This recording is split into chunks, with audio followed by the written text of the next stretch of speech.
Good morning class. आज हम हमारा जो सेकंड लेसन चल रहा है उसका नेक्स्ट टॉपिक है शहरी जीवन। ये करेंगे। ऊपर के विवरण से पता चलता है कि नगरों की सामाजिक व्यवस्था में एक उच्च या संभ्रांत वर्ग का प्रादुर्भाव हो चुका था। धन दौलत का ज्यादातर हिस्सा समाज के एक ऐसे छोटे से वर्ग में केंद्रित था।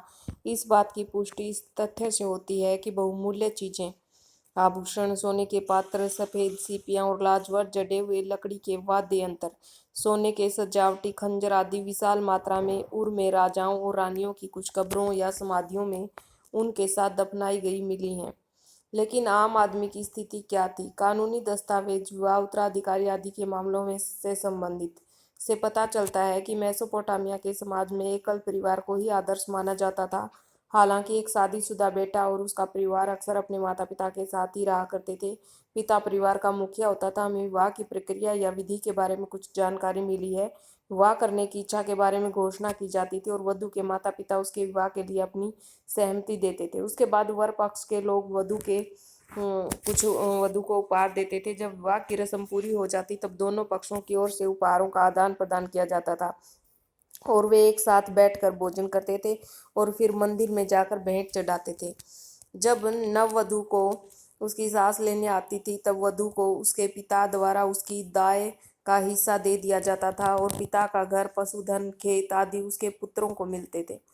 आइए अब उरनगर का अवलोकन करें। यह उन नगरों में से एक था जहां सबसे पहले खुदाई की गई थी। उर मेसोपोटामिया का एक ऐसा नगर था जिसके साधारण घरों की खुदाई 1930 के दशक में सुव्यवस्थित ढंग से की गई। उसमें टेढ़ी मेढ़ी व संकरियां गलियां पाई गई, जिससे यह पता चला कि पहिए वाली गाड़ियां वहां के अनेक घरों तक नहीं पहुंच सकती थी। अनाज के बोरे और ईंधन के गट्ठे प्राय गधों पर लादकर ही घरों तक ले जाए जाते थे। पतली व घुमावदार गलियों तक तथा घरों के भूखंडों का एक ऐसा आकार न होने से ये निष्कर्ष निकलता है कि नगर योजना की पत्ती का अभाव था। इसका मतलब है कि नगर नियोजन का मतलब है कि प्लानिंग के अकॉर्डिंग नहीं बसाया गया था वो नगर। वहां गलियों के किनारे जल निकासी के लिए उस तरह की नालियां नहीं थी जैसे कि उसके समकालीन नगर मोहनजोदड़ो में पाई जाती हैं। मोहनजोदड़ो क्या था? एक प्लानिंग शहर था। बल्कि जल निकास की नालियां और मिट्टी की नलिकाएं उर नगर के घरों के भीतरांगन में पाई गई हैं, जिससे यह समझा जाता है कि घरों की छतों का ढलान भीतर की ओर होता था और वर्षा का पानी निकास नलियों के माध्यम से भीतरांगनों में बने हुए होज में ले जाया जाता था। शायद ये इसलिए किया जाता था कि एक साथ तेज वर्षा आने पर घर के बाहर की कच्ची गलियां बुरी तरह कीचड़ से न भर जाएं। फिर भी ऐसा प्रतीत होता है कि लोग अपने घरों का सारा कूड़ा करकट बुहा कर गलियों में डाल देते थे, जहां वह आने जाने वालों के पैरों के नीचे आता रहता था। और इस प्रकार बाहर कूड़ा डालते रहने से गलियों की जो सतहें थी वो ऊंची उठ जाती और जिसके कारण कुछ समय बाद घरों की दहलीजों को भी ऊंचा उठाना पड़ता था ताकि वर्षा के बाद कीचड़ बह कर घरों के अंदर ना आ जाए। कमरों के अंदर रोशनी खिड़कियों से नहीं बल्कि उन दरवाजों से होकर आती थी जो आंगन में खुला करते। इससे घरों के परिवारों में गोपनीयता भी बनी रहती थी। घरों के बारे में कई तरह के अंधविश्वास प्रचलित हैं, जिनके विषय में उर में पाई गई शकुन अपशकुन संबंधी बातें पट्टिकाओं पर लिखी मिली हैं। जैसे घर की देहली ऊंची उठी हो तो वह धन दौलत लाती है। सामने का दरवाजा अगर किसी दूसरे के घर की ओर खुले तो वह सौभाग्य प्रदान करता है। लेकिन अगर घर का लकड़ी का मुख्य दरवाजा भीतर की ओर न खुलकर बाहर की ओर खुले तो पत्नी अपने पति के लिए यंत्रणा का कारण बनेगी। ऊर में नगरवासियों के लिए एक कब्रिस्तान था जिसमें शासकों तथा जनसाधारण की समाधियां पाई गई, लेकिन कुछ लोग साधारण घरों के फर्शों के नीचे भी दफनाए हुए पाए गए। पशु चारा का क्षेत्र में एक व्यापारिक नगर 2000 ईस्वी पूर्व के बाद मारी नगर शाही राजधानियों के रूप में खूब उरनगर के बारे में पढ़ा। अब मारी नगर के बारे में पढ़े हैं। 2000 ईस्वी पूर्व के बाद मारी नगर शाही राजधानी के रूप में खूब फला फूला। आपने देखा होगा कि मारी नगर दक्षिण के उस मैदानी भाग में स्थित नहीं था जहाँ खेती की पैदावार भरपूर होती थी, बल्कि वह फरात नदी की ऊर्ध्वरा पर स्थित है। मानचित्र 3 में विभिन्न रंगों का प्रयोग करके ये दर्शाया गया है कि उस ऊपरी क्षेत्र में खेती और पशुपालन साथ साथ चलते थे। मारी राज्य में वैसे तो किसान और पशुचारक दोनों ही तरह के लोग रहते थे, लेकिन उस प्रदेश का अधिकांश भाग भेड़ बकरी चराने के लिए ही काम में लिया जाता था।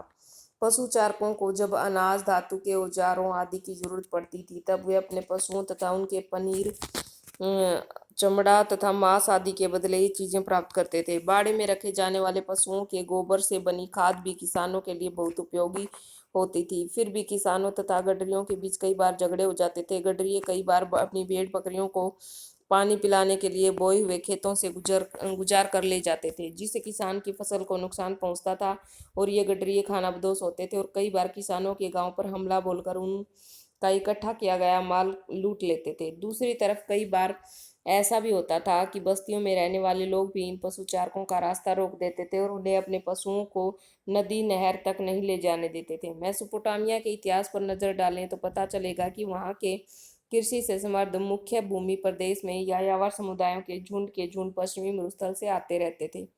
ये गडरिये गर्मियों में अपने साथ ही उपजाऊ क्षेत्र में बोए हुए खेतों में अपनी भेड़ बकरियां ले आते थे। ये समूह गडरिये फसल काटने वाले मजदूरों और भाड़े के सैनिकों के रूप में आते थे और समृद्ध होकर यहीं बस जाते थे। उनमें से कुछ ने तो अपना खुद का शासन स्थापित करने की भी शक्ति प्राप्त कर ली थी। ये खानाबदोश लोग अक्कदी, एमोराइट, असीरियाई तथा आर्मीनियन जाति के थे। आगे विषय 5 में इन पशुचार समाजों के शासकों के बारे में आप अधिक जानकारी प्राप्त करेंगे। मारी के राजा एमोराइट, मारी नगर का राजा था एमोराइट समुदाय का। उनकी पोशाक वहाँ के मूल निवासियों से भिन्न होती थी और उन्होंने मेसोपोटामिया के देवी देवताओं का आदर ही नहीं किया, बल्कि स्टेपीय क्षेत्र के देवता डैगन के लिए मारी नगर में एक मंदिर भी बनवाया।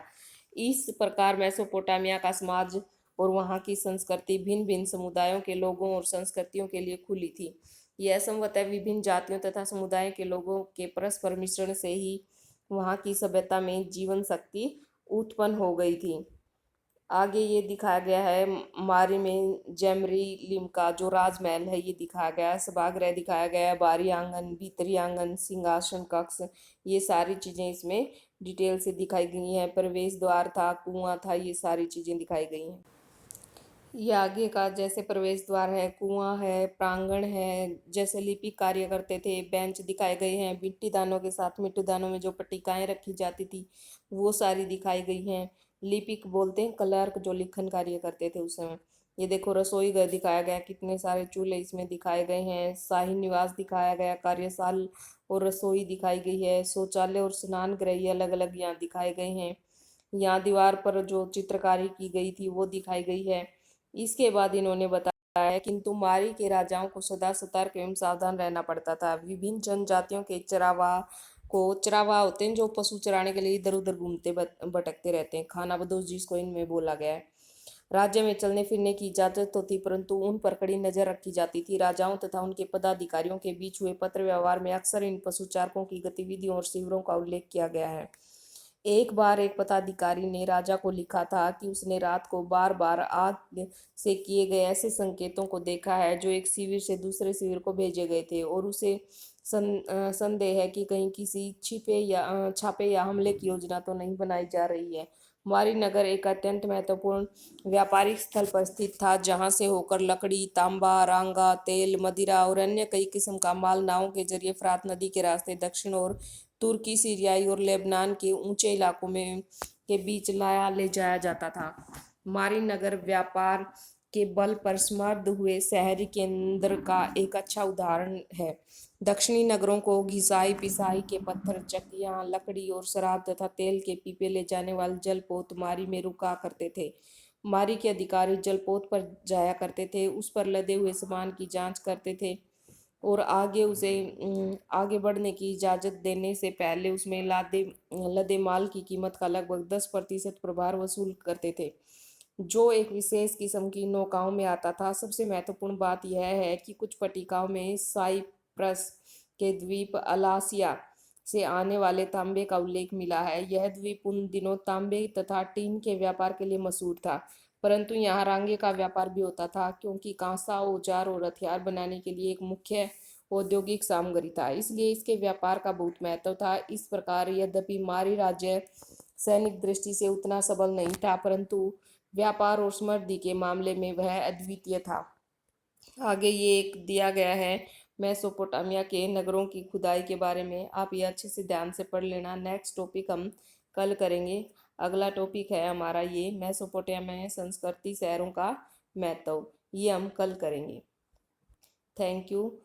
Have a nice day.